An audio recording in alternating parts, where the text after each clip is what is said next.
Você está perdendo espaço no mercado de trabalho se você ainda não sabe computação em nuvem. Itaú, Uber, Mercado Livre, iFood, Ipiranga, Serasa, essas são apenas algumas das milhares de empresas que atuam no Brasil e que dependem da computação em nuvem para manter as suas operações. O mercado de tecnologia está numa forte tendência de migração para a nuvem e isso vem se intensificando nos últimos anos. E os desenvolvedores que não dominam cloud computing e não sabem como levar as suas aplicações para a nuvem estão perdendo espaço no mercado de trabalho. Por isso, no vídeo de hoje eu trouxe um especialista da Oracle Cloud, uma das 4 maiores provedoras de nuvem do mundo, para nos ajudar a entender os conceitos dessa área tão importante. Então, sem mais enrolações, bora pro vídeo!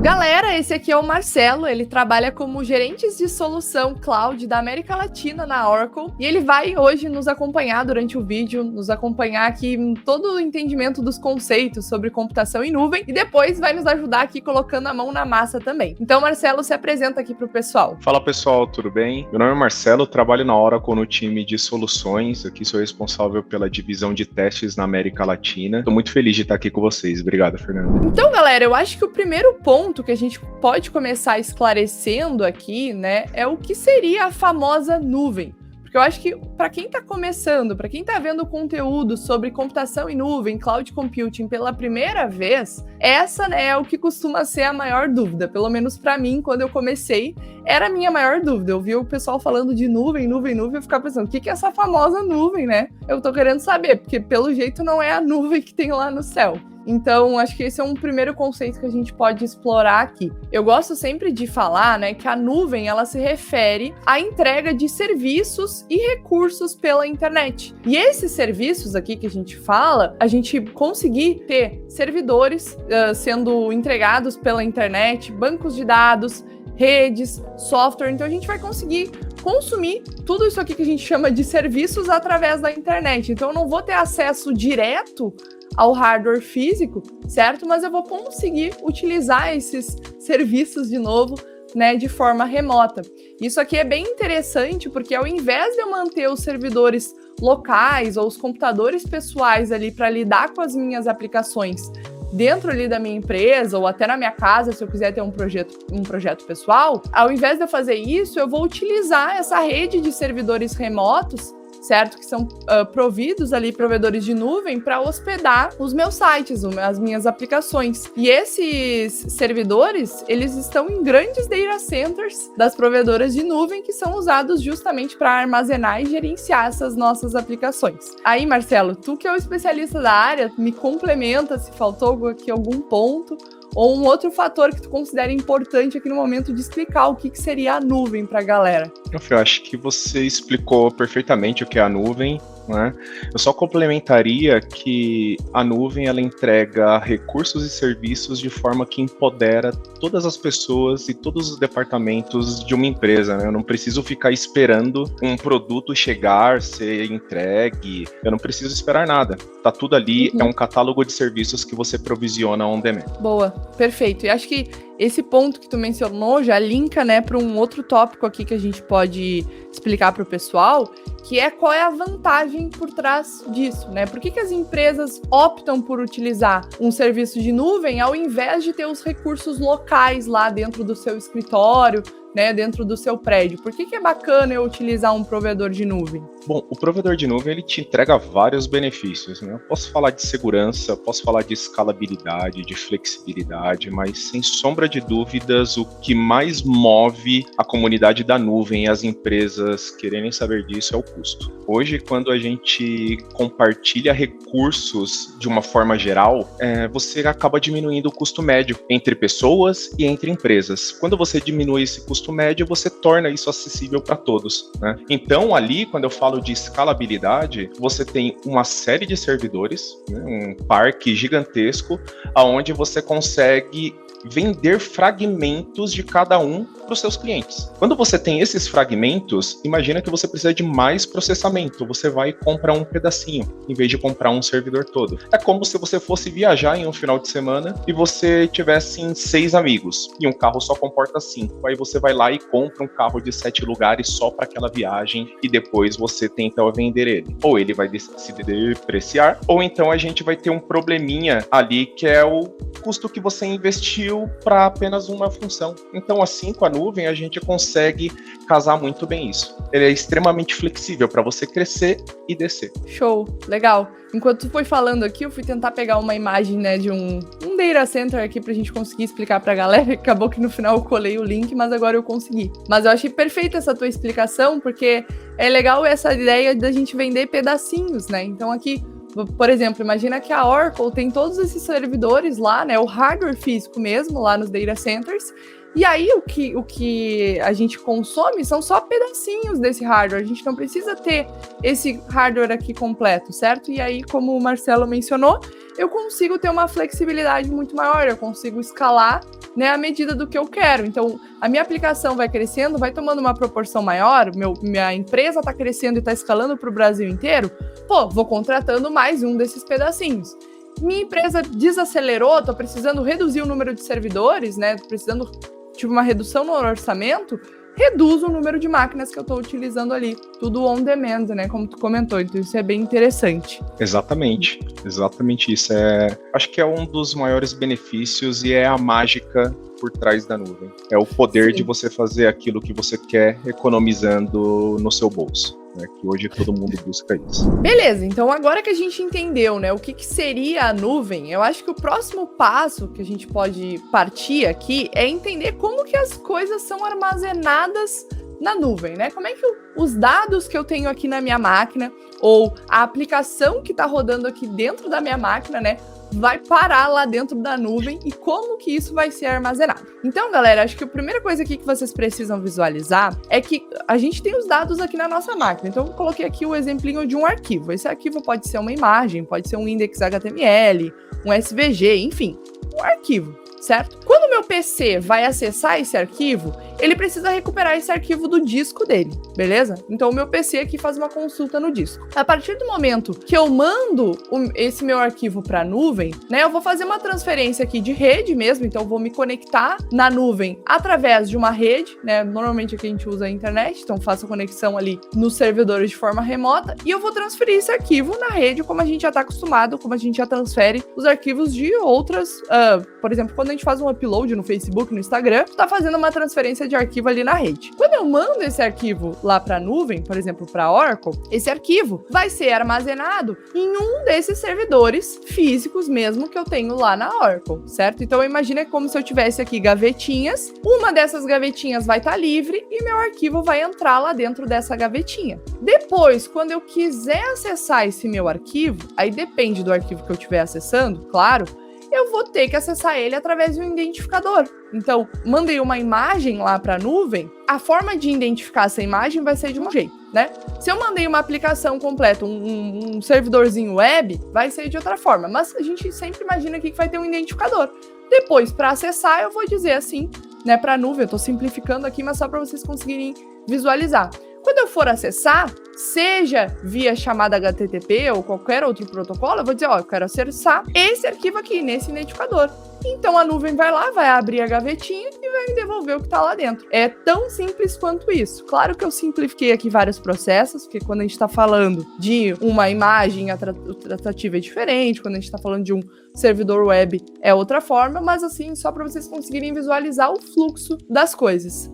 E aí, Marcelo, se tu quiser completar aqui sobre como funcionam os data centers, enfim, vai ser bem valioso aqui para a galera entender.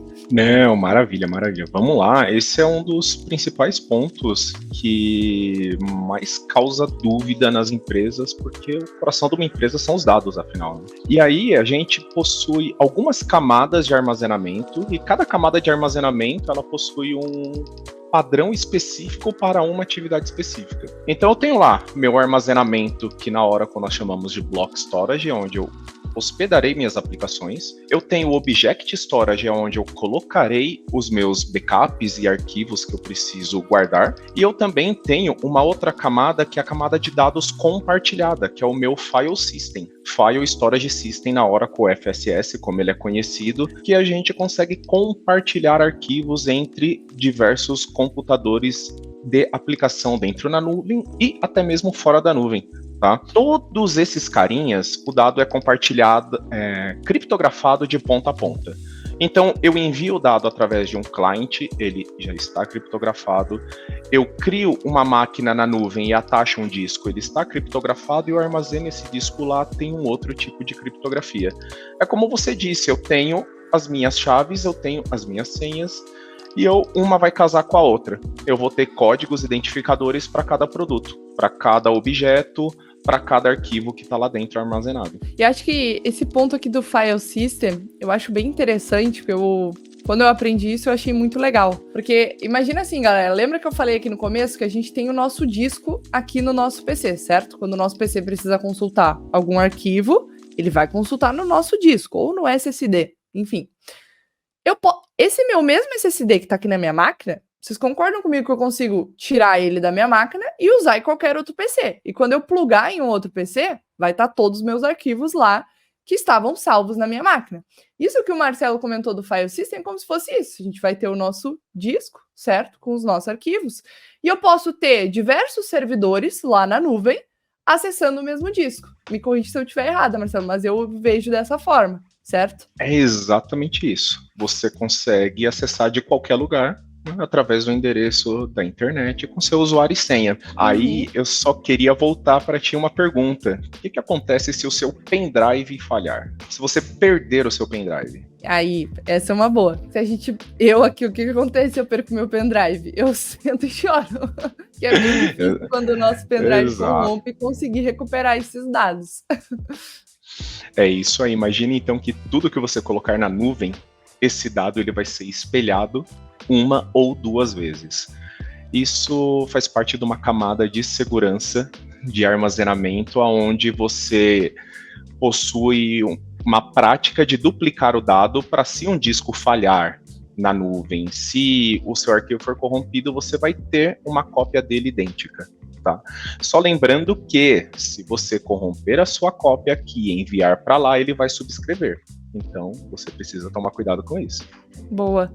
Nossa, isso é muito, muito legal que tu mencionou, porque eu acho que isso é um ponto super importante, né? Até da gente manter os dados na nuvem, além de tudo isso que eu já tinha mencionado, do custo, da flexibilidade, etc., a gente já vem com algumas técnicas, né, aplicadas, como, por exemplo, a técnica de backup, de ter uma duplicidade desses dados, sem precisar fazer muita coisa, entendeu? Se eu fosse ter esse servidor local na minha empresa, o que eu ia ter que fazer?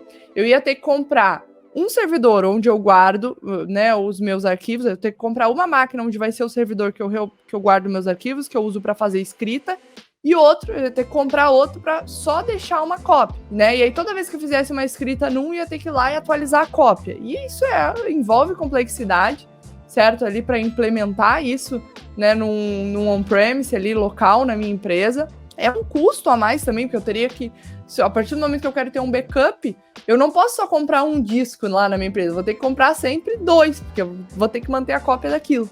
Então isso é outra coisa que a nuvem já nos ajuda bastante, e eu vejo como grande vantagem também. Exato, isso é a grande vantagem, e quando a gente fala de um servidor no on-premise em si, nós precisamos de algo para processamento. Né, que ele vai processar o seu sistema gerenciador de dados. Na nuvem, não. Ele está lá e você simplesmente armazena. É como se fosse um pendrive gigante, só que você não precisa conectar ele em algum outro lugar duplicado para poder acessar. Então é bem mais simples e bem mais barato. Agora, galera, outro tópico que é super importante para vocês entenderem, né, quando estão estudando computação em nuvem, é entender os diferentes modelos, tá, de serviço que a gente pode utilizar na nuvem, que seria o IaaS, o PaaS e o SaaS. Quando eu comecei na área, né, comecei a trabalhar com computação em nuvem, enfim, eu ouvia muito esses termos e eu me lembro, assim, de entrar nas dailies e a galera falando, não, que eu tô configurando um IaaS, o nosso servidor lá do PaaS caiu, e eu ficava, gente, que é isso? Que é essa sopa de letrinhas? Então, acho que isso é um ponto super importante para vocês entenderem, tanto tecnicamente, quanto forem aplicar também, tá? Então, Marcelo, explica aí pra galera a diferença entre esses 3 modelos, porque eu confesso que às vezes ainda dá um nozinho na minha cabeça. Não, vamos lá, vamos cuidar de deixar isso o mais claro possível aqui hoje. Bom, gente, infraestrutura como serviço, famoso IaaS. O que esse carinha vai entregar para você?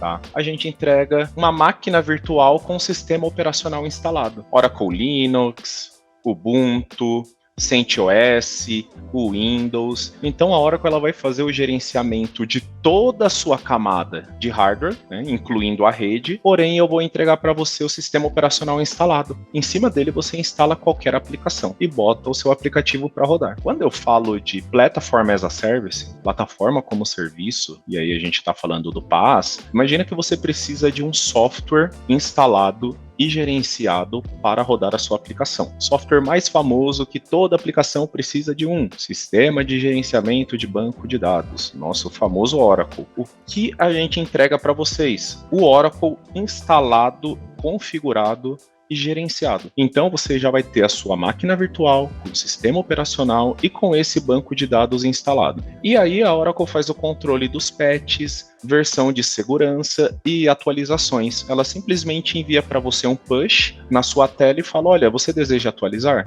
E aí você simplesmente fala, sim, eu aceito, e atualiza o patch, tá? Você não precisa perder tempo e horas instalando o banco de dados Oracle. Quem é DBA das antigas sempre dizia, eu perdia muito tempo instalando o banco de dados. Em 40 minutos essa sua máquina está no ar. É coisa muito rápida e muito simples. E aí chegamos no SaaS, Software as a Service. Basicamente é um software completo onde você só se preocupa em colocar os dados do seu trabalho nele. Por exemplo, você tem um CRM, a Oracle entrega uma série de softwares ali no Oracle Fusion Cloud Applications. Nós vamos ter um RP, um CRM, HCM, mas aí eu quero utilizar agora o ponto do HCM.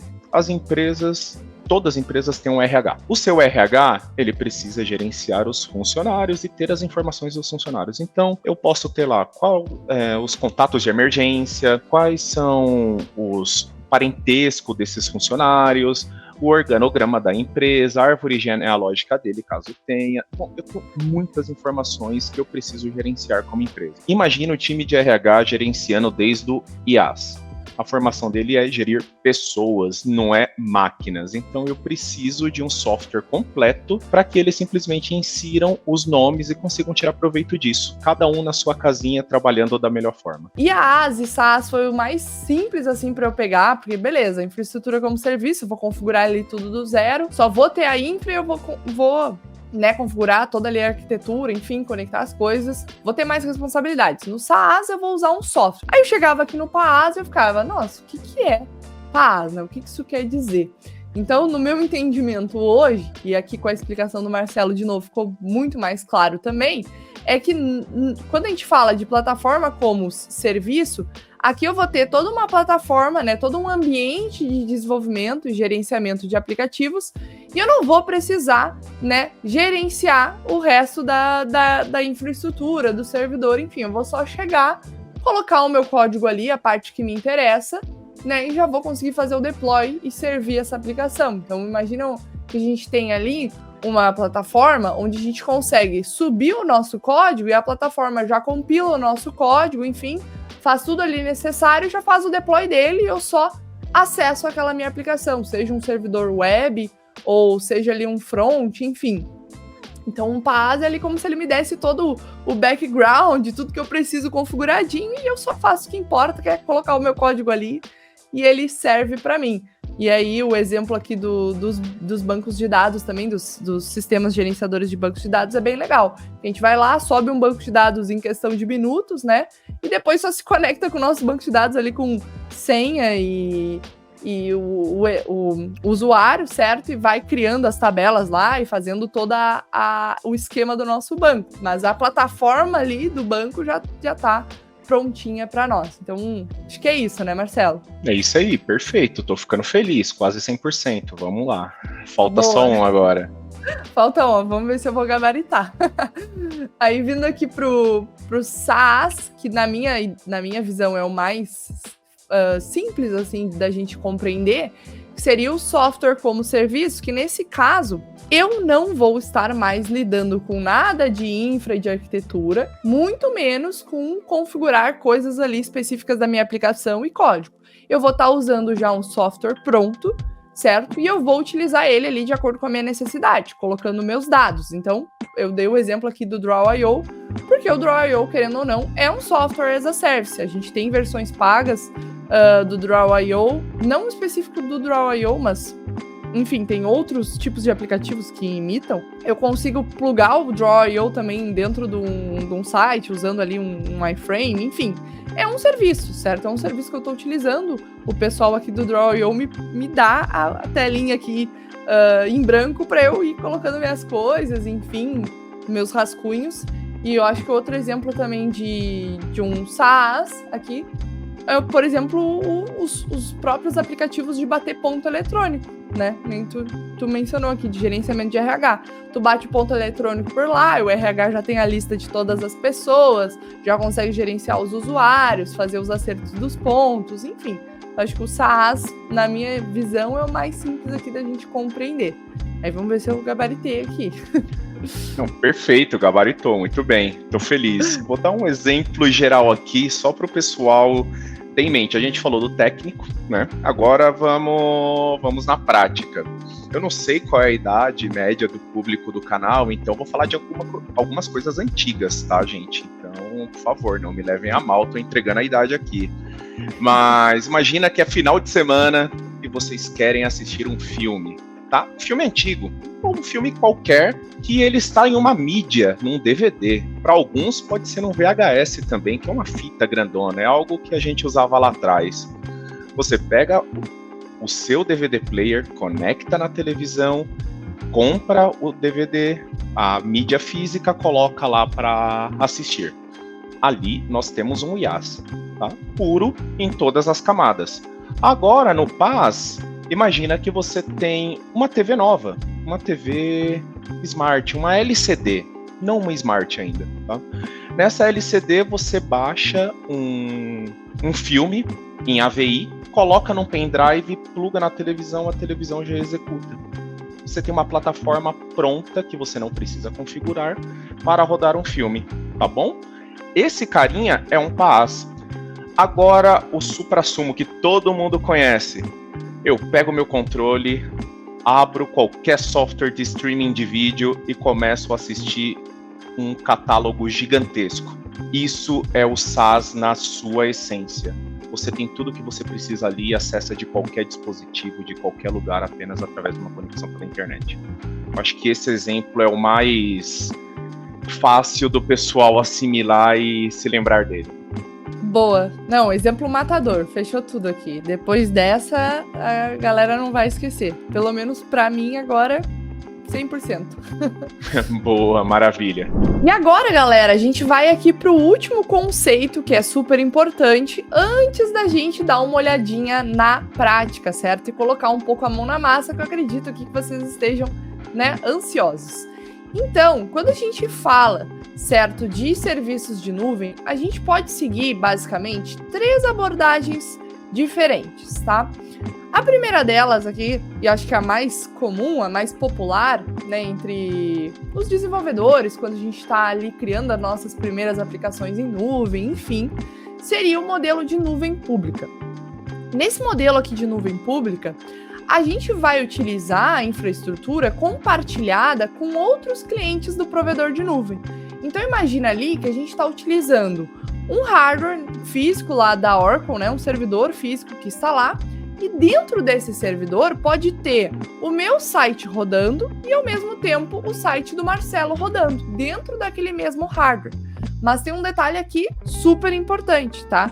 É que todo o ambiente é virtualizado. Então, a nossa máquina virtual, né, a minha aplicação, não enxerga que tem outras aplicações executando nesse mesmo hardware, certo? Ali, na visão da minha aplicação, da minha VM ali, certo? Ela entende que ela é a única ali dentro, que ela é independente, certo? Que ela tem a memória dela, o processador dela é uma máquina apartada.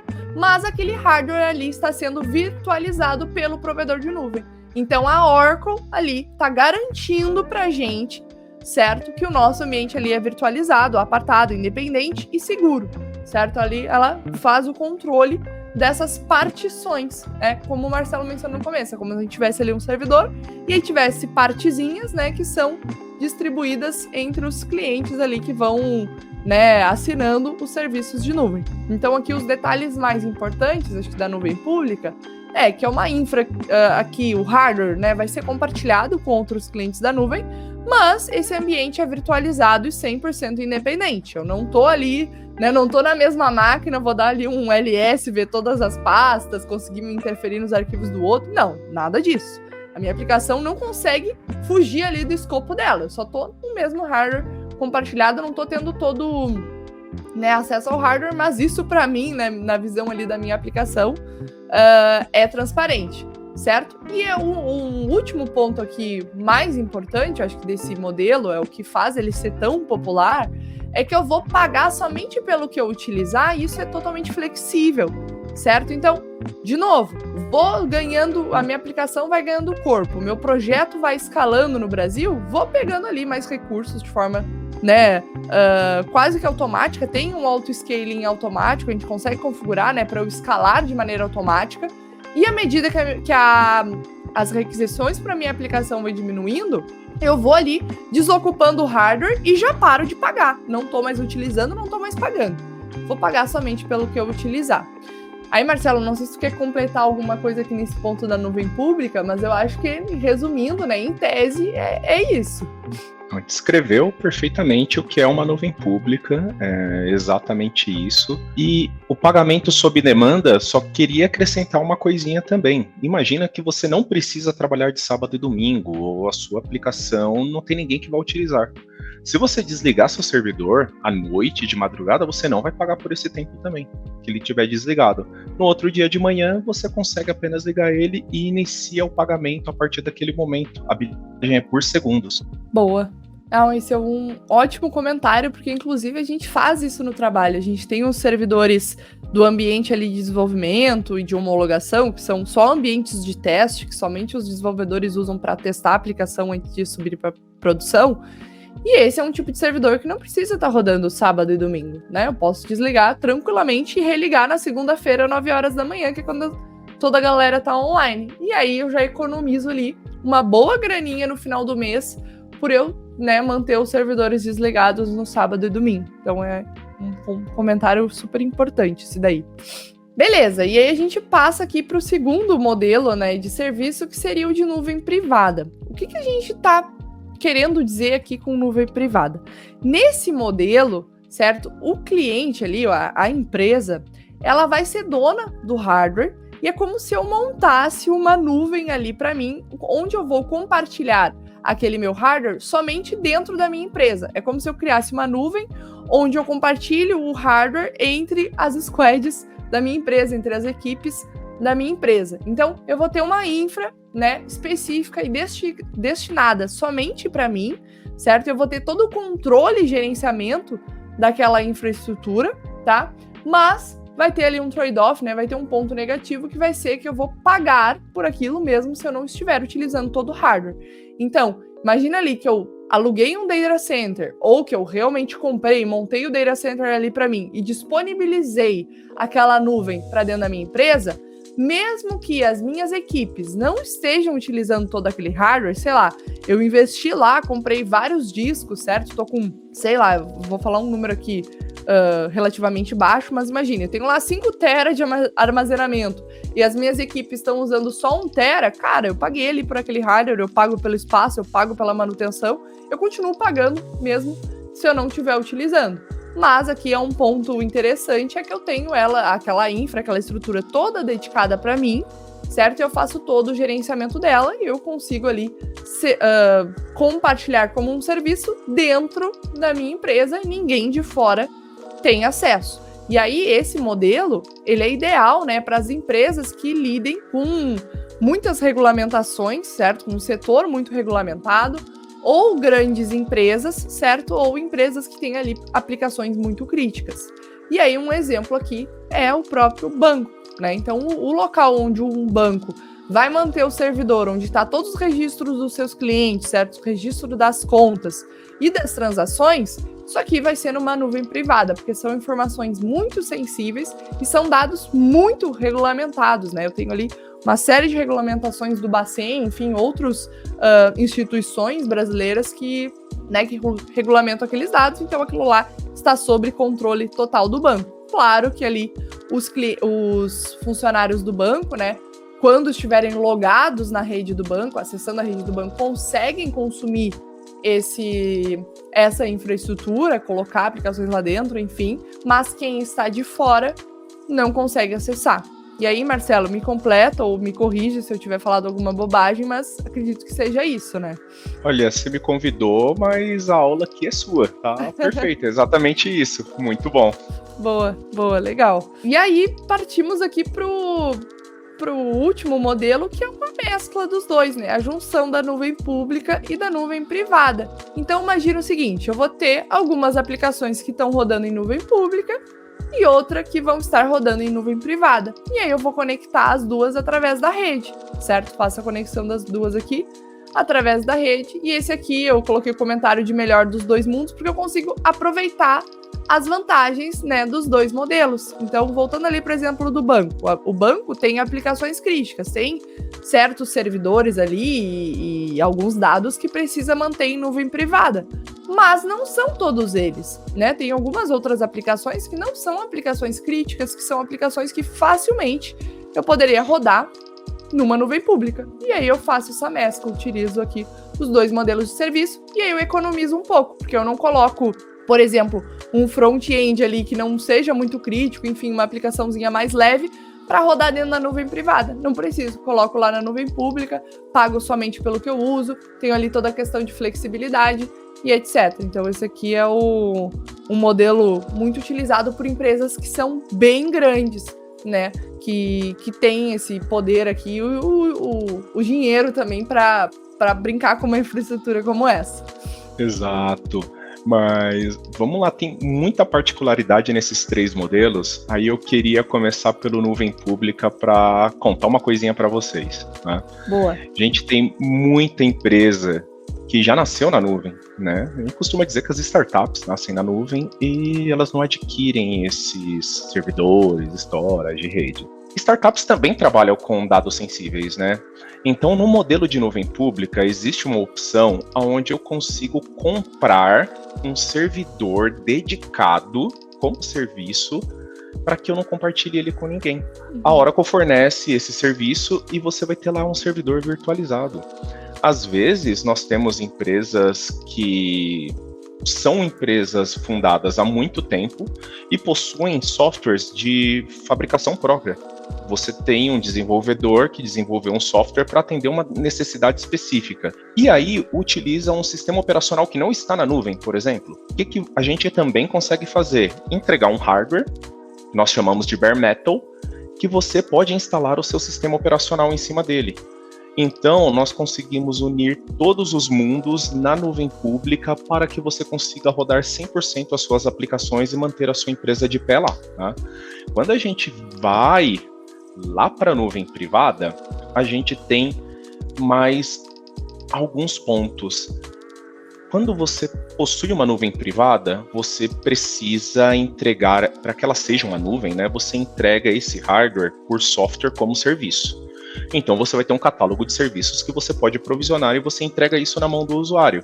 Lembra que eu falei lá em cima que a nuvem ela tem o poder de dar o poder aos outros departamentos?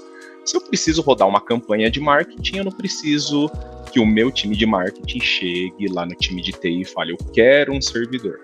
Não, eu entro no meu catálogo de serviços e provisiono ele. E quando a gente fala de nuvem híbrida, nós vamos ter um ponto que a gente pode juntar as duas, uma pública e uma privada, transformando na nuvem híbrida. Mas para isso, gente, para quem é um pouquinho mais antigo, lá atrás, quando a gente começou a falar de nuvem, nós falávamos de a jornada para a cloud.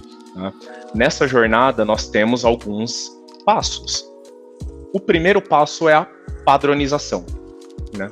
Nós virtualizamos tudo com o mesmo hypervisor. Depois que tudo estiver padronizado, eu consigo ir para a nuvem. Uma vez que eu estou padronizado na minha nuvem pública e na minha nuvem privada, eu vou conseguir trafegar entre os dois mundos por causa dessa padronização. Aí sim eu terei a verdadeira nuvem híbrida. Pontos de atenção. Para uma nuvem híbrida extremamente funcional, vocês, com essa padronização, não precisam utilizar aqui o poder computacional da nuvem pública. Vou dar um exemplo.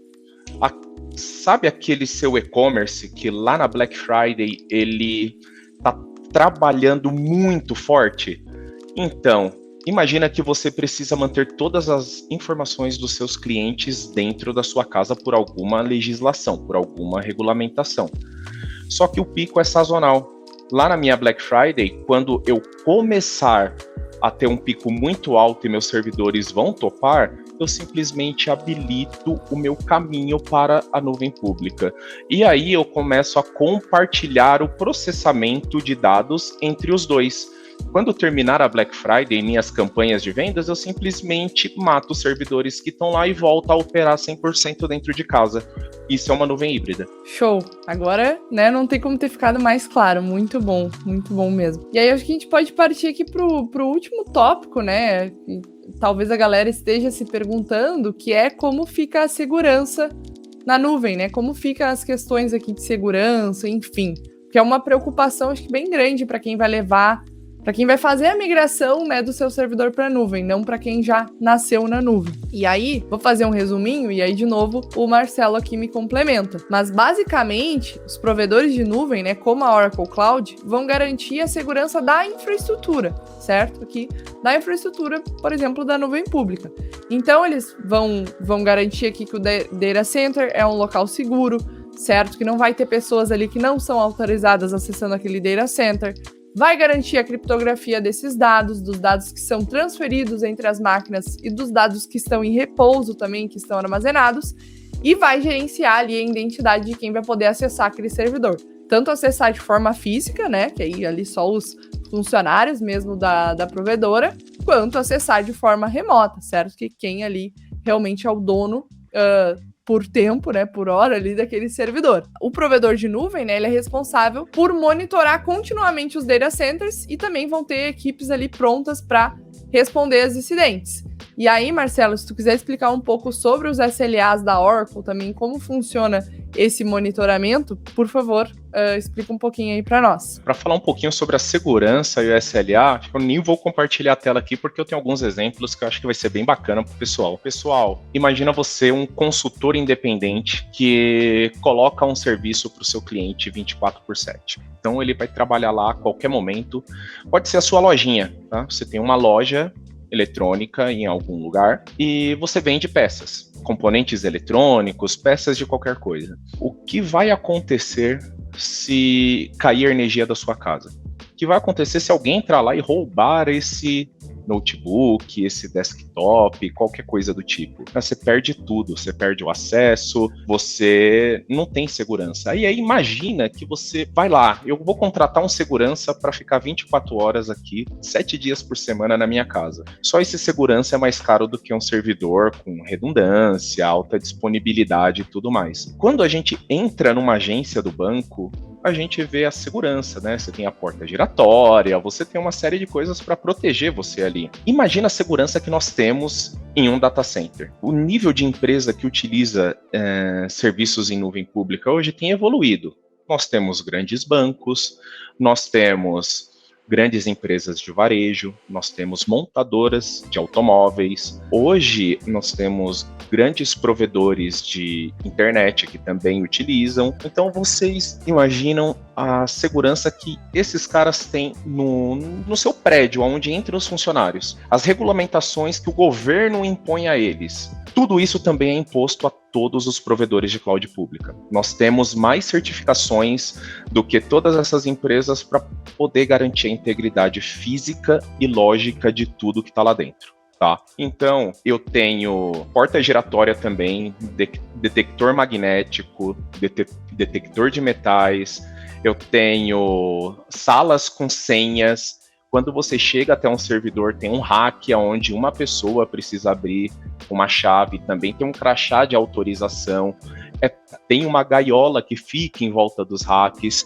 tem muita segurança ali, tá? É muito difícil qualquer pessoa acessar. E aí, quando a gente fala de servidores e de data centers, nós ainda temos vários pontos de redundância, de falhas, aonde se uma fileira inteira de réguas falham, por exemplo, e não entregam mais energia, eu tenho mais 2, às vezes mais 3. Se elas falham, eu tenho bancos de baterias. Se eles falham, eu tenho geradores. Tudo isso para garantir que vocês tenham total segurança. Vamos combinar, R$200, R$100 é muito barato para um serviço desse. E eu digo mais, a Oracle ainda entrega isso de graça para vocês e a gente vai mostrar aqui como funciona. Tá? Além do mais, que a Oracle é um dos únicos provedores que consegue entregar SLA, né, o Service Level Agreement. Qual é o tempo para eu restaurar um serviço? Está com um problema no seu disco, ele não está entregando toda a performance possível, a Oracle vai lá e tem um SLA para resolver esse problema. Então, você abrindo um chamado, ela resolve isso para você. Tá? Nós chamamos de SLA de performance. Também tem SLA da console de gerenciamento. Quando ela cai e você não consegue acessar a sua console, a gente consegue enviar link para você fazer um acesso direto. Você nunca fica inoperante. Isso são mais alguns tipos de redundância que um provedor de nuvem tem. Mas esses que eu comentei, apenas a Oracle consegue entregar para vocês. Boa. Bom demais. Então, acho que bora lá pro exemplo prático, né? A galera já deve estar ansiosa para ver um pouquinho, né, desse mundo inteiro que é a nuvem, como é que eles podem utilizar, então bora lá. Bom, galera, então a gente já tá aqui no site da Oracle Cloud e o Marcelo agora vai nos demonstrar aqui, né, de uma forma rápida, como é que a gente conseguiria fazer, utilizando os serviços da Oracle Cloud, para subir um servidorzinho web lá na nuvem, né, servindo um site estático ali, com um index HTML, que inclusive é de uma aplicação que a gente já construiu aqui no canal. Então, Marcelo, agora tudo contigo, eu vou só ficando aqui de comentarista mesmo, mas bora lá. Maravilha, Fê, obrigado mais uma vez. Vamos lá, pessoal. Site cloud.oracle.com. Chegaremos nessa tela, nosso Cloud Account Name. Isso é um nome de domínio, tá? Nós chamamos de tenancy. Não coloquem um e-mail aqui porque não vai funcionar. Na hora do seu cadastro, você vai receber uma pergunta falando assim, olha, qual é o nome do tenancy que você gostaria, do seu Cloud Account Name? E aí você pode editar ele, tá bom? Depois de configurado, não é possível editar. Nós vamos dar um Next. Agora chegamos no login e senha. Queremos trabalhar com o e-mail, a sua senha, o sign-in.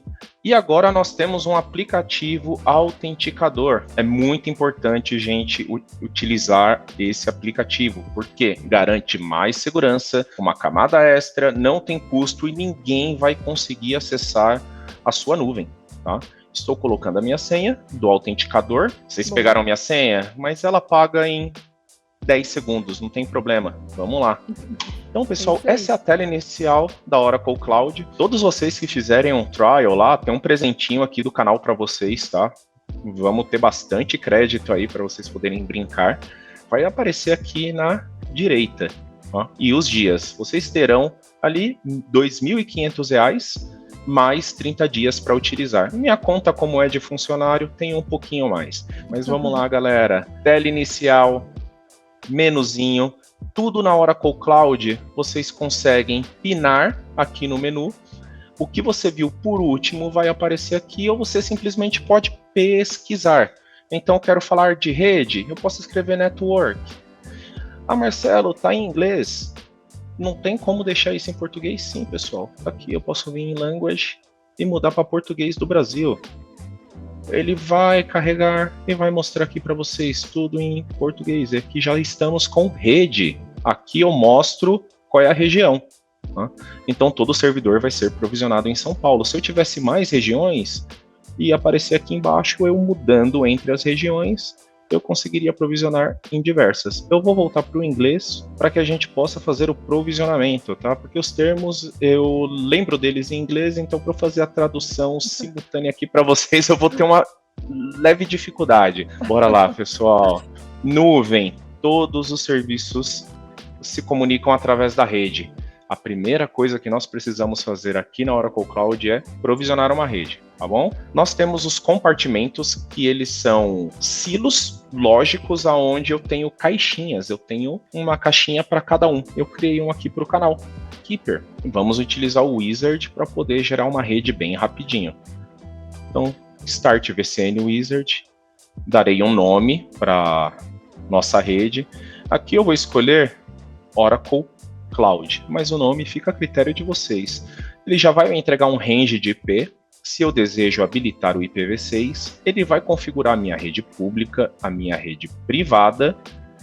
Eu tenho opções de tagging, que eu posso escolher o nome de um cliente, por exemplo, ou posso taguear um compartimento. Estou criando uma rede para o compartimento da Fernanda, estou criando uma rede para o compartimento do Marcelo, e assim por diante. Nós vamos dar um next. Já montou até a nossa security list, que é o firewall da nossa cloud, mais a tabela de rotas. Vou dar um criar.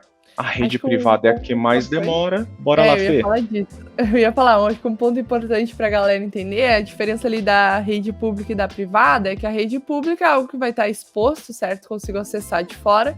E rede privada é onde eu consigo linkar serviços ali internos da Oracle, onde eu só vou ter acesso de quem estiver na mesma rede que eu. Não vou ter acesso público ali na internet, certo? Então, por exemplo, vou montar um servidorzinho web. Quero que todo mundo acesse, isso vai ficar numa rede pública. Agora, quero ter ali o meu banco de dados, que mesmo que eu tenha usuário e senha, enfim, a outra pessoa não conseguiria acessar, mas eu quero deixar numa rede que só eu aqui, os usuários da minha empresa, enfim, que estiverem logados, conseguem acessar, coloco numa rede privada. Exatamente, perfeito. Essa é a ideia. Mais camadas de segurança. Então, na rede pública, você vai ter um acesso livre à internet. Quem está dentro consegue sair pela internet e quem está fora consegue localizar você. Claro que existem algumas regras para a gente bloquear isso. Na rede privada, a única forma de você estar fora da nossa rede, da nossa cloud, e acessar um componente que está ali é através de uma conexão segura e criptografada que nós chamamos de VPN. E aí você vai conseguir acessar esse servidor e configurá-lo. Tá bom? Perfeito. Aqui vocês viram que foi muito rápido a nossa rede, só a rede privada que ela demora um pouquinho, mas a demora dela é 10 segundos.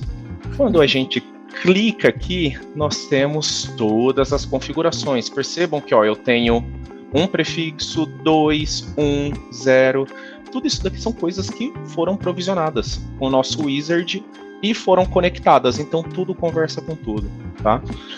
O nosso exemplo de hoje vai ser um servidor de aplicação web. Então, ele vai estar na rede pública. Aqui eu tenho minha lista de segurança, lembrando que é o firewall da plataforma, onde eu preciso especificar quais IPs podem acessar a máquina que vai estar conectada nessa rede. Então aqui eu vou adicionar uma regra. Como eu não sei qual é o IP que vocês estão aí, eu quero que a Fê teste, que todo mundo teste, eu vou colocar aqui 0.0.0.0/0. Isso significa que todos os IPs da internet IPv4 poderão acessar a minha máquina. Quais protocolos eu desejo? Eu vou deixar o TCP porque a gente está falando de um servidor web. Porém, imagine que eu quero alguma porta específica para acessar. Eu posso utilizar aqui a origem e o destino. Como eu vou deixar na padrão, a nossa porta HTTP é a 80 e eu posso colocar uma descrição aqui. Então eu vou colocar HTTP e vou adicionar a nossa regra, tá bom? Nossa regra foi adicionada. A nossa porta 22, que é a conexão SSH, já está liberado e o nosso ping está bloqueado. Muitas pessoas, quando iniciam a configuração na Oracle Cloud, acreditam que o ping está liberado por causa disso aqui, 000 e CMP. Porém, o estado 3 e 4 bloqueia ele. Para desbloquear, editar, é só nós apagarmos os dois. Aqui eu vou escrever ping. Darei um save. Agora o nosso ping está liberado para quem vem de fora. Para quem vem de dentro, eu ainda vou deixar ele bloqueado. Boa. Configurada a rede, pessoal, nós vamos lá. Network, Compute, Instances. E agora é onde a mágica acontece. A gente já está apto a criar o servidor. Vamos lá, dê um create server. Tá? Antes disso, deixa eu voltar aqui só para mostrar para vocês. Estou no compartimento Keeper. Se eu vier no mbraga cloud, que é o meu, eu tinha uma maquininha aqui que foi terminada. Tá? Então eu consigo separar os projetos por esse compartimento também. Como eu estou fazendo aqui o vídeo para o canal, a gente vai utilizar o compartimento do canal. Vamos criar a instância. Fê, dá um nome para a instância. Website vídeo de cloud. Website Video Cloud no compartimento Keeper. Eu também tenho a opção de mudar o compartimento por aqui. Nós temos os ADs, que são os domínios de disponibilidade aonde esse servidor será instalado. E aqui ele já tem algo muito importante. Você consegue utilizar de forma gratuita. Aqui nós temos os nossos shapes. Então, pessoal, se vocês derem uma olhada, eu tenho o Oracle Linux 8 num shape gratuito. Sempre foquem nisso. Se eu não tenho isso daqui, esse dizer always free eligible, nós iremos ter que pagar o servidor, tá? Então, esse é um pontinho de atenção. Vamos mudar o sistema operacional. Irei escolher o Ubuntu para esse teste, porque eu acredito que é o mais utilizado. Nós temos aqui algumas versões. ARC 64 para utilizar em processadores com esta arquitetura, é o nosso ARM hoje na cloud. O Minimal é uma configuração de Ubuntu que nós temos que instalar vários serviços, então ela vem praticamente sem nada, nem editor de texto nós temos aqui. E por fim, nós temos o Ubuntu 22.04, ele mostra aqui que é para x86, no caso Intel e AMD. Eu vou selecionar a imagem, caso eu queira uma outra imagem. Nós temos aqui, ele sempre vai te puxar a última, dou Select Image, e nós temos vários shapes. Tá? Aqui é a configuração da máquina. Porém, o legal é utilizar o shape gratuito. Nada que eu coloquei aqui é pago. Tá? Até agora. Boa. Eu vou falar um pouquinho para vocês de tudo que a gente tem gratuito, tá? Mas eu quero mostrar primeiro para vocês verem que a gente realmente consegue provisionar e fazer as coisas. Então, aqui nós temos esse shape que tem meio giga full duplex, então eu terei 1 giga de comunicação, meio para sair, meio para voltar. Através de uma placa de rede, eu consigo conectar um block storage e este é o processador que eu estou entregando para vocês. Eu ia falar acho que um ponto importante ali para destacar para a galera, que você estava falando, né, o meio de giga de entrada e de saída, aquilo ali a gente está falando da banda, né, da banda de rede. Isso diz respeito a quantas requests, né, eu consigo aceitar ao mesmo tempo e responder ao mesmo tempo. E acho que outro ponto importante aqui, quando a gente fala desse compartimento, né, que o Marcelo estava falando, né, que a gente tem o compartimento aqui do canal, é como se a gente tivesse criado uma seçãozinha lá para nós, dentro da Oracle Cloud, certo? E nessa seçãozinha a gente vai colocando os diversos serviços que a gente for utilizando. E por eles estarem dentro da mesma seção, é como se, né, se eles estivessem conectados na mesma rede e conseguissem visualizar uns aos outros. Quem não está dentro da minha seção não consegue me visualizar, né? Não consegue ali via direta assim comigo, né? Então a gente usa sessões para como se eu estivesse montando o servidor aqui na minha casa, certo? Montando aqui a minha rede, colocando a minha máquina virtual, depois crio uma nova máquina para colocar o meu banco de dados, etc. Então, ter essa visão, assim, do que é cada uma dessas coisas, acho que vai ajudar vocês bastante depois quando forem, né, criar projetos maiores e mais complexos. Exatamente. Pessoal, isso daqui é o meu dia a dia, então eu acabo pulando algumas coisas e tô indo muito no modo automático, mas é exatamente isso que a Fernanda explicou. Tá? Um ponto importante é, se você quiser comunicar entre dois compartimentos do projeto A e projeto B, ou entre o compartimento Marcelo e Fernanda, também é possível, é só a gente liberar nas regras internas. Lembrando que toda comunicação é feita pela rede. Falando em rede, lembra que nós criamos uma rede chamada Oracle Cloud? Essa rede está aqui. Lembra que eu falei que ia colocar ele na rede pública, até liberei uma regrinha lá? Está aqui também, ó. Public Subnet Oracle Cloud. Eu tenho diversas opções aqui, eu posso dar um nome para minha placa de rede virtual, eu posso alterar o compartimento e a rede, eu posso pedir para ele colocar um IP de acesso, ou eu posso assignar um IP privado e eu consigo customizar toda a minha criação. Eu consigo até criar uma rede nova, tá? Mas hoje, para o nosso exemplo, para que vocês subam seus projetos, a gente vai deixar na rede padrão que eu já ensinei a criar antes. Aqui é a nossa chave de acesso. Pessoal, se vocês colocarem no SSH aqui, vocês não conseguirão acessar, tá? Então, por favor, vocês façam o download desses dois ou vocês copiem uma chave. Eu, como tenho minha chave criada, vou dar aqui um procurar, vou utilizar a minha chave pública. Então, vamos lá. Aqui nos meus documentos, Cloud Key Pub. Minha chave pública está aqui e será aceita. Meu disco, eu posso criar um disco de até 200 GB, que não tem custo, ou a somatória de todos os discos tem que ser até 50 GB. Tem que ser, a somatória deles tem que dar 200 GB, tá? Qualquer número acima disso, o disco será pago. E posso atachar discos adicionais na minha máquina. Esse não é o caso. Aqui tem algumas configurações que eu sempre recomendo instalar, porque te ajuda muito. Lembra que nós falamos de segurança? A segurança ela não fica só na parte física, onde eu proíbo as pessoas de entrar no meu data center. Eu tenho aqui plugin que faz o escaneamento da vulnerabilidade do meu servidor. E ele sempre me entrega insights sobre como está a segurança dele. Nada disso tem custo, então eu gosto de habilitar, tá? Nós não vamos trabalhar com GPU, que são aqueles processamentos com placas gráficas. Gerenciamento dos discos é muito bom de acionar, tá? E HPC, High Performance Computing, grande processamento de dados e arquivos, a gente não precisa habilitar também, até porque é uma maquininha gratuita, o processamento é limitado. Mas vamos lá, agora eu crio a minha máquina, começou a provisionar. Ali, Marcelo, desculpa te interromper. Imagina, sobre vamos segurança, lá. Que eu acho que a gente esqueceu de comentar para a galera, mas é um ponto importante. A gente falou, né? A provedora ali de nuvem vai cuidar de toda a segurança ali do servidor físico, certo? Dos data centers e de quem tem acesso àqueles data centers e quem tem acesso aos servidores. Mas a partir do momento que eu peguei o controle da máquina e coloquei minha aplicação lá dentro, o controle ali da segurança da minha aplicação é minha responsabilidade. Então, se eu deixar minha aplicação aberta, todo mundo pode chamar, todo mundo vai poder chamar e vai poder consumir.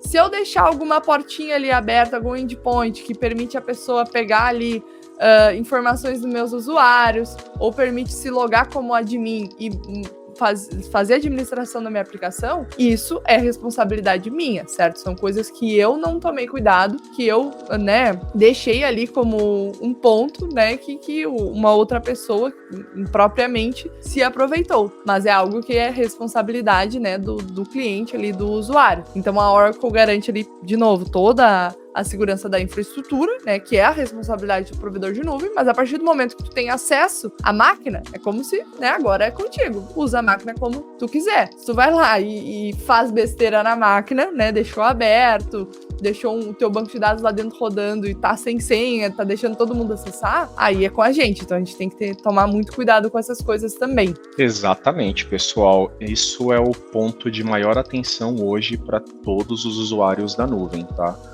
Eu te vendo o carro, mas eu não me responsabilizo se você deixar a chave no contato e a porta aberta e estacionado na rua. Eu te entrego todo o ferramental, nós criptografamos tudo, mas vocês precisam cuidar das senhas, por isso que nós temos um firewall, verificar quem é que pode acessá-lo e um ponto muito importante, não guardar no seu próprio desktop as suas senhas com usuários e com as chaves de acesso mais IPs de servidores, tá? No mesmo local. Tenta jogar um pedaço na nuvem, outro pedaço em outro local. Documentos vocês podem bloquear com senha, criptografar, sempre tornar difícil a vida de quem tenta fazer alguma coisa com os nossos arquivos. Galera, a máquina foi provisionada bem rapidinho. Só passando um overview, ela é para-virtualizada, está no AD1, que é o meu domínio de disponibilidade, na minha fileira de prevenção a falhas 1, que é o Fall Domain 1, nós temos 3 hoje. Em São Paulo, a Fê havia comentado que tudo que você coloca na nuvem tem um ID, e esse ID serve para você identificar o seu produto, identificar o seu arquivo, identificar aquilo que você provisionou. Esse daqui é o meu ID, é o CPF da minha máquina. Nós chamamos de OCID, Oracle Cloud Identity. Então, através deste rapazinho aqui, a gente consegue até fazer configurações e setar sua máquina para desligar e ligar automaticamente. Aqui do lado nós temos o IP e o nosso usuário. E agora eu acredito que nós podemos acessar a máquina e começar a fazer a mágica, tá? Aqui embaixo nós temos um menuzinho onde ele mostra a porcentagem da máquina e seu provisionamento. Se eu tivesse rolado para baixo, ele ia mostrar 10, 20, 30% bem rapidinho. Então, bora lá acessar? Bora que até eu tô ansiosa agora. Bora lá. Vou abrir o meu cliente SSH. Tá? Eu gosto de utilizar o MOBA porque ele tem uma série de opções. Ele é gratuito, tem para Mac também e para Windows. Com ele eu consigo acessar qualquer tipo de máquina. Servidor Windows, servidor SSH, fazer um RDP, VNC direto, tem bastante opção. Aqui nós vamos utilizar o SSH. Eu vou colar o meu IP. Fê, me complementa, por favor, se eu pulei alguma coisa. Não, eu acho que é isso mesmo. E aí um ponto, galera, vocês já sabem usar SSH no terminal, já tem vídeo aqui no canal também. Então já tem vídeo de SSH explicando o que é o protocolo SSH, como é que funciona, como é que configura a chave pública e privada, né? Como é que a gente usa essa chave pública e privada para acessar remotamente os servidores, inclusive os comandinhos de terminal. Então, essa aplicação que o Marcelo está mostrando é uma interface, né, que a gente usa para usar o protocolo SSH para não precisar ficar fazendo tudo ali pelo terminal. Mas é basicamente abstraindo tudo que a gente já sabe lá, os comandos de terminal. Então, acho bem interessante, até uma outra abordagem para a galera, porque eu sei que tem o pessoal que é mais fã de interface, né? Prefere a interface, acha mais simples e até mais seguro para não escrever coisa errada no terminal. E tem a galera que gosta do terminal. Então tá aí, disponível para todos os gostos, né? Para quem quiser utilizar. É isso aí, tudo em uma ferramenta. Aí vamos lá, recapitulando: meu IP, o meu usuário, Ubuntu, lembrando que ele está aqui, IP e usuário. Agora nós vamos ter que vir aqui em Advanced SSH Settings. Vou selecionar a minha chave. Lembra que eu adicionei a chave pública para fazer a configuração? Agora eu tenho minha chave privada. É ela que vai me permitir acessar a máquina. Darei um OK, fazendo a minha autenticação. Maravilha, gente. Estou na maquininha. Se eu der um ls CPU, ele me lista aqui o meu hypervisor, que é o Oracle KVM, o meu processador, que é um AMD x86-64, 32 bits e 64 suportado, o modelo do processador, quantos cores ele entrega, a família da CPU. Tenho todas as minhas configurações aqui, tá bom? Servidorzinho web. Primeira coisa, a gente precisa liberar as portas do nosso firewall.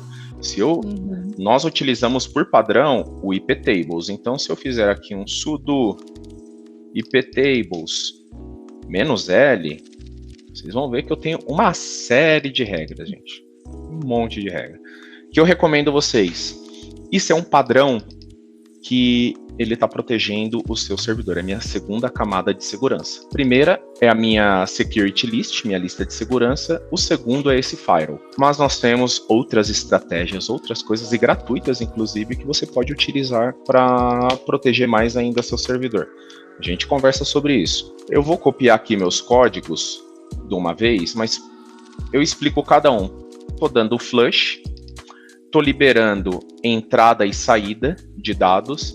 Estou colocando a porta 22, senão essa conexão vai cair, a minha SSH, a 443, que é a minha porta HTTPS criptografada, mas vocês lembram, ela está bloqueada lá do outro lado, na minha security list. Eu vou fazer o teste aqui para vocês e mostrar. Aqui eu tenho a minha porta 80 e estou salvando e fazendo um reload do meu firewall para que eu consiga trabalhar com ele.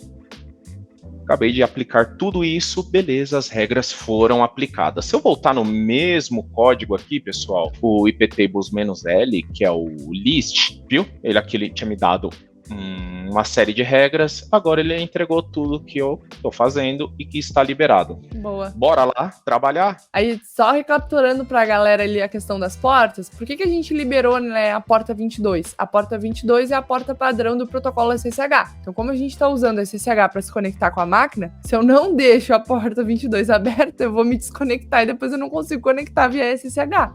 Então, isso é muito importante. A porta 443 é a porta padrão do protocolo HTTPS e a porta 80 a porta padrão do protocolo HTTP, certo? Então ali, que são protocolos da camada de aplicação, tá? Aqui a gente está falando diretamente de detalhes de redes de computadores, conhecimento de redes. Então estamos falando de protocolos de camada de aplicação, por isso que a gente controla isso aqui através do firewall. A gente consegue lá no que o Marcelo mostrou, na tabelinha lá de rotas, né, que a gente fazia os controles, ele colocou lá, se vocês lembram, o protocolo TCP. O protocolo TCP é o protocolo da camada de transporte, certo? Que é o que aquilo lá vai estar cuidando. São todos esses detalhes, esses insights que a gente vai pegando de termos que a gente já viu, já estudou, que eu acho muito bacana, né, de vocês visualizarem. Porque depois, quando vocês forem colocar a mão na massa e criar as aplicações de vocês, ter esse entendimento profundo do porquê estão fazendo isso, vai ser muito mais simples de depois adaptar, porque nem sempre vocês vão ter que fazer exatamente aquilo que a gente está fazendo, às vezes cai num cenário diferente, um contexto diferente, e vão ter que adaptar. Mas entendendo a fundo do porquê estão fazendo isso, vocês adaptam para o cenário de vocês. Então eu sempre bato nessa tecla, acho que é super importante. Maravilha, Fê, obrigado. Realmente isso é muito importante, porque agora, falando na camada de aplicação, a gente, às vezes, na hora de publicar um site, ele não aparece. Como eu resolvo esse problema? Tendo isso na ponta da língua, sabendo onde pesquisar, lembrando que a gente precisa liberar essas portas, a gente sabe mais ou menos aonde está o problema. Boa. E a vida do funcionário de TI é isso, né? É resolver problema. A gente tem que lembrar como solucionar algo. Existe uma frase que é: o importante não é saber, é conhecer quem sabe, né? Mas se a gente é a pessoa que sabe, é melhor ainda. Bora lá, eu tô utilizando, facilita, eu tô utilizando um carinha aqui que é o sudo, é um super user, tá? Eu coloco ele na frente para que o administrador faça a instalação dos pacotes que eu preciso. apt install. Eu vou colocar um carinha aqui chamado plocate. Esse cara serve para eu localizar um arquivo. Cara, isso é uma das melhores coisas que inventaram no Linux. Com ele, eu consigo localizar qualquer arquivo, qualquer diretório. Vou instalar ele, não vivo sem esse cara. Boa. E vou mostrar para vocês, a gente vai utilizar ele, tá?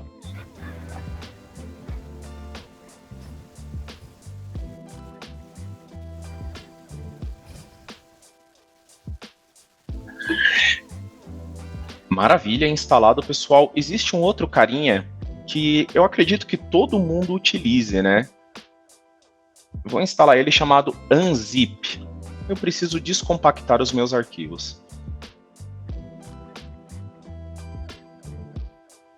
Ó, lembrando que tudo isso está sendo feito numa máquina gratuita, para vocês verem a velocidade e como ela está fazendo o download rápido. Exatamente, tá tudo ao vivo aqui, galera. A gente não é gravado, não estamos cortando, o Marcelo tá fazendo aqui ao vivo, e é aquilo, né? Quem sabe faz ao vivo, e que para mostrar aí para vocês que é super de boa a gente provisionar um recurso lá na nuvem, né? Uma instância, e já começar a colocar a mão na massa e instalar o que a gente precisa lá. É isso, galera. Vocês provisionando a conta, conseguem colocar um site no ar em 10 minutos no máximo. Vou mostrar esse vídeo aqui, depois a gente vê qual é o tempo mesmo, mas é muito rápido. É que aqui a gente gosta de falar, a gente bate um papo mesmo. Tá pausando pra fazer os comentários, mas se fosse fazer aqui só ficar quietinho... Exato, aí vai rápido. Bom, aqui nós temos agora o nosso servidor web. A Oracle utiliza o WebLogic, né? É o nosso principal servidor web, que é o primo pago do Apache. Vou utilizar aqui o Apache 2 porque eu não tenho uma licença Oracle do WebLogic para instalar aqui. Então, vou utilizar esse carinha gratuito que para o nosso teste vai atender perfeitamente. Boa. Fazendo o download, instalando os pacotes.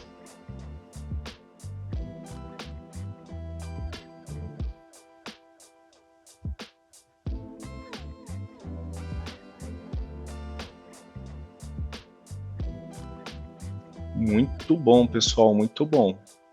Se a gente ver aqui agora, já está instalado o nosso servidor de aplicação, né?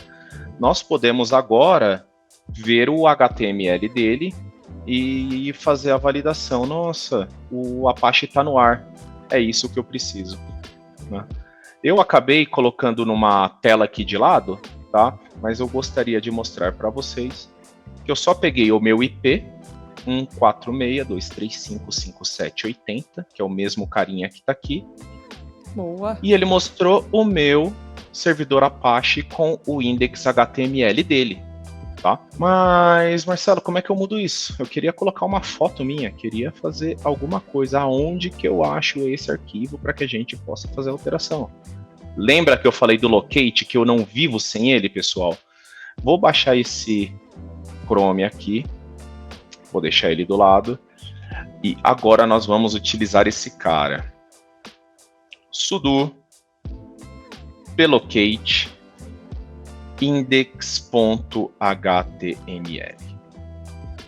Galera, que coisa linda, ele listou para mim todos os diretórios do index.html. Isso aí é mágica, hein? Isso aí é mágica. Isso daqui é mágica. Isso é uma das melhores coisas que existe. Sim, sabe como é que eu fazia? Eu fico dando CD, aí vou entrar na pasta, ls, listo tudo, sai da pasta, entra na outra lista.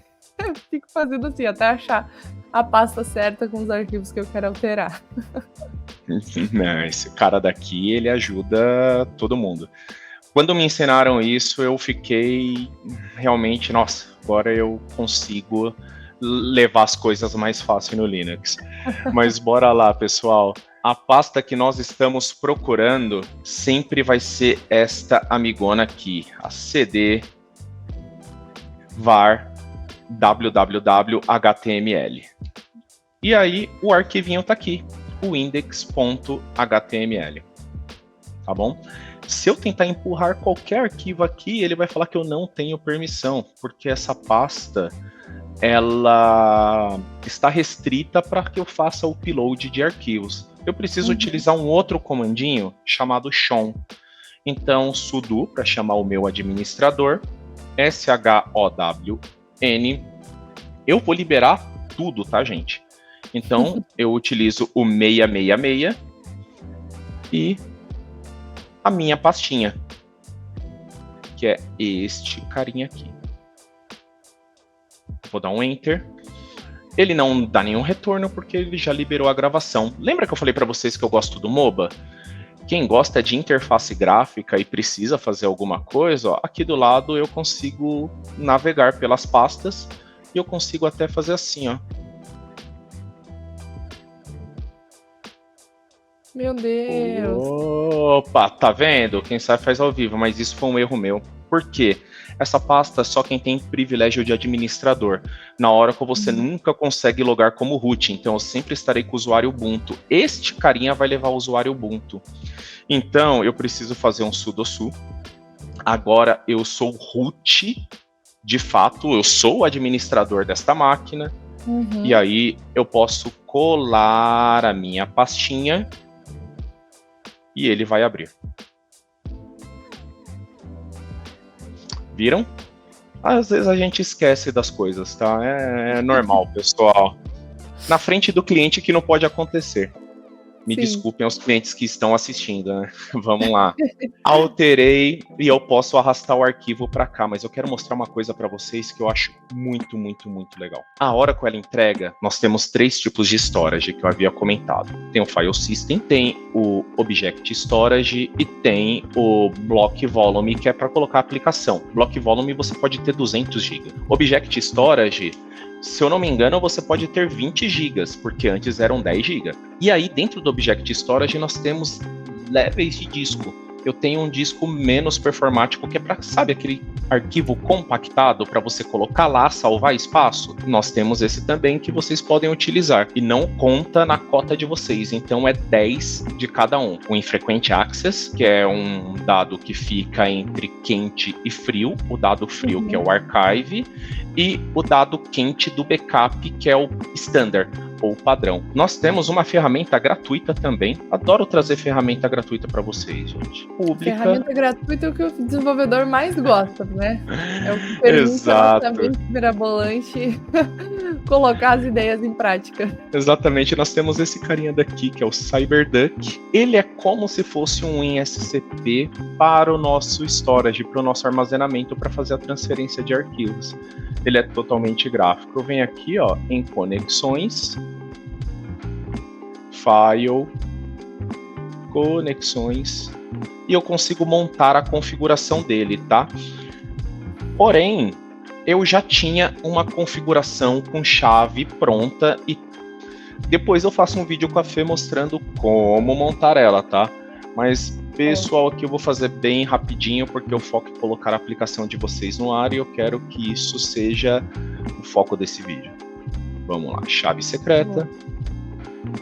A minha galera, chave de acesso. Para vocês entenderem, basicamente o que o Marcelo está fazendo aqui, ó, ele vai pegar os arquivos da aplicação de um storage, tá? De um Object Storage. Então, ele não vai pegar os arquivos local da máquina dele. Imagina que lá o deploy da nossa aplicação levou os arquivos lá para dentro do Object Storage e agora ele está puxando lá diretamente do Object Storage. Então, poderia ter outro dev aqui em outro canto, né, no seu computador lá, subindo os arquivos e o Marcelo puxando aqui os arquivos atualizados, certo? Que estão lá dentro do Object Storage. Então, o que ele vai fazer aqui? E aí, vai colocar lá dentro da máquina, no nosso servidorzinho Apache, e pum, vai estar disponível lá pra gente acessar. Já dei spoiler, né, pra galera?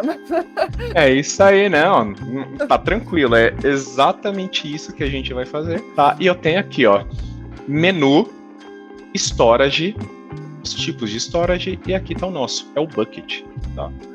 Eu havia criado um bucket chamado Keeper, mas vamos fazer aqui, ó, se vocês verem, na minha conexão ele já listou o Keeper. Uhum. Eu vou criar um novo bucket. Irei chamá-lo de Keeper 2. Tá? Existem algumas opções aqui. Darei o meu create. E aqui eu tenho um bucket privado. Gente, é muito importante, tá? Quando o bucket está público, todo mundo consegue ter acesso a ele. Eu não preciso de senha, usuário e senha. Tá? Bucket privado, você pode liberar os arquivos conforme você dá permissão neles. Vou mostrar isso para vocês porque a gente vai fazer aqui. Então, o Keeper 2 está aqui. O meu Keeper estava aqui. Eu vou dar um refresh. Oh, temos o Keeper 2. Clicando aqui, ele não me mostra nenhum arquivo, porque eu acabei de criá-lo. Eu não tenho arquivo. Eu posso fazer o upload por aqui. Mas eu não vou fazer o upload por aqui, eu quero fazer pelo meu amigão, meu CyberDuck, camarada. Eu tenho esta pasta com o meu index, aonde eu tenho o Keeper Index, que são todos esses arquivos que eu zipei. Vou colocar o CyberDuck aqui e vou arrastar ele. Lembrando que tudo isso está na camada gratuita, tá, gente? Ó, o arquivo já está lá. Se eu vier aqui no portal da Cloud e der um F5, olha lá, o meu Keeper já está aqui. Ninguém consegue acessar esse arquivo, mas aqui eu posso criar uma chave pré-autenticada. Eu darei a permissão de leitura, eu posso dar leitura escrita, tá? E eu escolho quando isso vai expirar. Eu vou colocar ele para expirar amanhã no dia 6, porque eu não quero que ninguém acesse meu arquivo. Criei a minha chave. Ele me gera este link, que eu irei copiá-lo. Volto aqui no meu servidor, né? Vocês se recordam qual é a pastinha que eu precisava estar? Eu acabei copiando. Não, eu sempre tenho ela anotada. Eu acabei copiando o link, mas vou ter que voltar lá de novo para copiar ele. Ponto importante. A Oracle sempre configura o timeout dessas máquinas de uma forma bem agressiva. Vocês podem mudar isso. Vocês viram que eu fui conectar aqui, mas eu estava em outras telas. Quando eu voltei, ele tirou do meu usuário root, tá? provavelmente essa máquina já perdeu a conexão. Acabei de dar um Enter. Por quê? Se você não tá no terminal, você pode ter um problema de invasão. Às vezes, você sai para pegar aquele famoso cafezinho na máquina. Cara, na hora que você volta, alguém acessou a sua máquina, seja para fazer uma brincadeira e acaba fazendo alguma coisa errada com o servidor. Então, se a Oracle vê que você não está com acesso no seu cliente SSH, ele vai derrubar a sua conexão. Mas aí eu aperto um R, dou um return. Ele fez a validação, eu preciso voltar porque a pasta lá é com permissão root. Eu vou copiar a minha pasta, vou pegar aqui, colar ela, faltou um CDzinho na frente, CD. Beleza, gente, se eu der um ls, eu tô aqui dentro da minha pastinha var/www/html com index.html. Agora eu preciso copiar esse path para fazer download. Aqui tem um botãozinho copy. Nós vamos utilizar o famoso wget. Não preciso do sudo porque eu já estou no modo root. E vou dar um enter. Ele fez o download do arquivo. Se eu der um ls, ele tá lá, ó. Keeper.zip. Agora eu vou dar um unzip. Lembra que nós instalamos esse cara? K maiúsculo tab. Vou dar um enter. Ele falou, olha, tem um index.html. Você quer substituir ele? Claro que eu quero. Então a gente substituiu. Vamos lá, ao vivo agora, hein? Boa. Lembra dessa pastinha no meu IP? Na hora que eu der um enter, vamos ver o que ele vai carregar. Rufem os tambores, hein? Vamos lá. Tem que dar certo. E aí eu vou mostrar para vocês. Se ele der errado, eu vou mostrar para vocês uma coisa. Já sei que vai dar errado. Fê, consegue me dizer por que ele vai dar errado? Não tá liberada a conexão? Não me lembro. Não sei por que vai dar errado. Não, lembra que eu falei para vocês? Vou mostrar aqui, ó. Quais são os dois protocolos que eu acesso à internet? HTTP e HTTPS. O meu browser Chrome, ele sempre força o HTTPS. E a regra para eu liberar um HTTPS é a porta 443. Tem 443 aqui? Não, só tem 80, que é HTTP. Então, como o meu Chrome forçou o HTTPS, ele não carregou nada. Se eu apagar aqui o S e der um Enter, ele tem que funcionar. E aí nós temos o site publicado. Tá bom? Se eu colocar o 443 lá, ele vai funcionar tranquilamente. Subimos um site bem rápido, bem explicativo aqui, gente, de como é fácil utilizar a camada always free, tá? Fê, quer complementar? Gostaria que eu mostrasse algo mais? Por favor, fica à vontade. Não, acho que é isso, ó. Depois desse vídeo, se vocês saírem desse vídeo dizendo que não sabe mais o que é nuvem, como é que coloca servidor na nuvem, né? E como é que usa as versões gratuitas, se vocês saírem daqui dizendo isso, eu vou pegar vocês, hein? Porque o vídeo hoje completíssimo, tá? Então, desde já agradecendo o Marcelo, porque, pô, aulona, tá? Aula completa, um vídeo... Sim, eu, quando eu estava começando, gostaria de assistir um vídeo como esse, porque isso aqui vai ajudar muito, sério, muita gente mesmo. E a galera que tá aprendendo aí, que tá estudando, quer entrar no mercado de trabalho, né, e que pretende trabalhar com programação web, um vídeo como esses hoje acho que vai explodir a mente, né, clarificar muitas coisas e servir aí como base para os próximos estudos. E aí já fico aqui o spoiler, que vai sair um próximo vídeo no canal, aí a gente vai construir uma aplicação parruda, como vocês já estão acostumados. Então, vamos usar vários serviços aí da Oracle, tá? Tudo no modo gratuito também, e vamos construir um servidor bem bacana, utilizando várias técnicas de mercado, sabe? Que eu uso no meu dia a dia no trabalho, para vocês terem mais um projeto no portfólio também. Então, é só essas considerações finais que eu queria fazer pra galera mesmo. Maravilha, pessoal. Gostaria muito, muito mesmo de agradecer vocês, né? Vou até baixar aqui a tela, voltar para o meu outro monitor. Queria agradecer vocês por essa oportunidade e, bom, fico à disposição. Meu LinkedIn tá aí, Marcelo Braga, o da Oracle, por favor, isso é importante.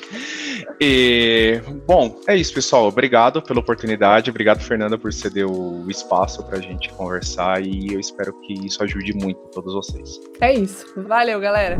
Então, galera, para quem quer criar sua conta na Oracle Cloud de forma gratuita e começar a utilizar os serviços de nuvem nos seus projetos pessoais, eu vou deixar o link aqui na descrição do vídeo para vocês se inscreverem. Lembrando que vocês podem utilizar todos esses serviços gratuitos que eu e o Marcelo a gente demonstrou durante o vídeo e também vocês vão ter alguns créditos para testar outros serviços e explorarem aí, né, a mágica da nuvem. E outra coisa, eu vou deixar aqui no vídeo também as redes sociais da Oracle para vocês ficarem acompanhando novidades que eles sempre lançam e também eventos que eles estão promovendo na comunidade de tecnologia aqui do Brasil. E eu gostaria de aproveitar esse momento para agradecer todos os membros aqui do canal por todo o carinho e todo o suporte. Vídeos como esse não seriam possíveis sem o apoio de vocês. E um agradecimento especial a todos os membros seniors aqui do canal. Vocês moram no meu coração. É isso, galera, e até o próximo vídeo.